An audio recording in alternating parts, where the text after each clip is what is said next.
Bem-vindos a mais um Deep Dive. Hoje a gente mergulha num tema bem humano, né? Aquela sensação de que talvez seja hora de parar, pensar de novo ou até mesmo recomeçar. Exatamente. E para explorar isso, a gente está olhando um texto devocional cristão bem interessante do Devocast com Felipe, um episódio recente, de 11 de julho. Isso. E o ponto de partida desse texto é um versículo específico lá de Apocalipse, capítulo 2, versículo 5.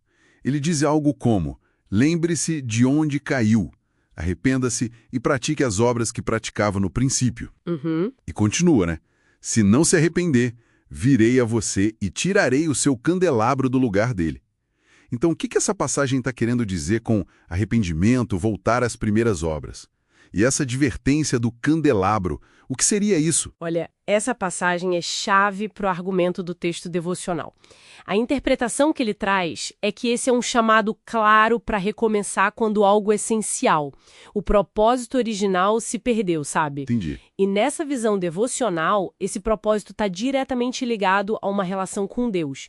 Então, perder o candelabro seria tipo assim, perder a posição, a influência, a luz que vinha dessa conexão inicial. Faz sentido. O recomeço seria, então, uma necessidade para reacender isso. Exato, uma necessidade mesmo, não só uma opção. E a fonte vai além, né?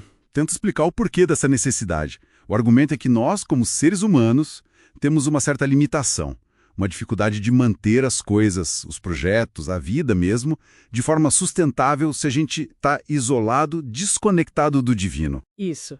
A ideia que o texto propõe é que o próprio jeito que as coisas foram criadas, digamos assim, já pressupõe essa ligação para ter sustentabilidade, para a coisa funcionar a longo prazo.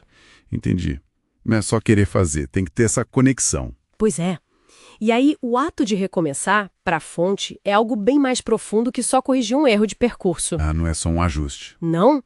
Implica abandonar umas estruturas de pensamento que falharam, sabe? E realinhar a vida toda sobre o que o texto chama de administração divina. O arrependimento, nesse contexto, é esse voltar-se das falhas para esse realinhamento.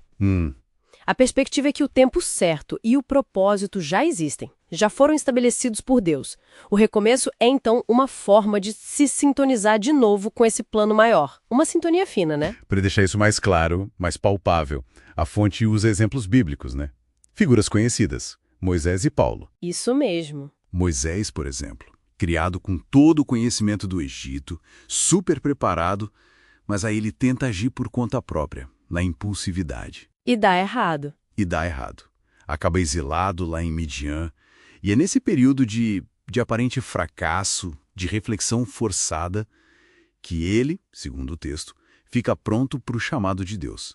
É interessante esse contraste, né? O preparo que ele tinha e a necessidade dessa pausa. Totalmente. E com Paulo, a dinâmica é um pouco parecida, né? Um homem com conhecimento enorme, super zeloso na religião dele. Sim, muito dedicado. Mas o impacto real do ministério dele, de acordo com a fonte, só acontece mesmo depois daquela experiência transformadora no caminho para Damasco. Ah, o encontro com Cristo. Exato. E o texto usa esses nomes, Midian e Damasco, não só como lugares geográficos, mas como metáforas, sabe? Para aqueles momentos-chave na nossa vida. Aquelas paradas obrigatórias para refletir. Aqueles pontos de virada. E isso onde a gente percebe que o esforço só nosso individual não é suficiente. Que não se sustenta. Entendi. É onde a gente reconhece o limite. Precisamente. E essas histórias servem para reforçar a conclusão principal da fonte. Recomeçar não é só uma estratégia que a gente escolhe. É uma necessidade vital para voltar para o caminho que, na visão do texto, foi planejado por Deus.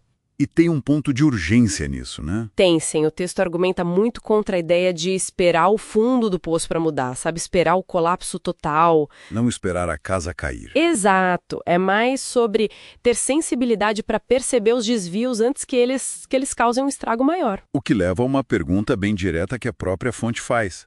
Por que a gente espera, muitas vezes, o esgotamento emocional, o fim de um relacionamento, o fracasso de um projeto, para só aí pensar em recomeçar?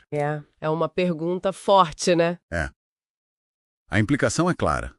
O texto defende uma atitude mais proativa. um realinhamento constante, sempre que a gente perceber que saiu do trilho, do propósito, daquele caminho sustentável. Então, resumindo a essência do que essa fonte nos traz, recomeçar é visto como um passo de humildade, talvez, e de realinhamento.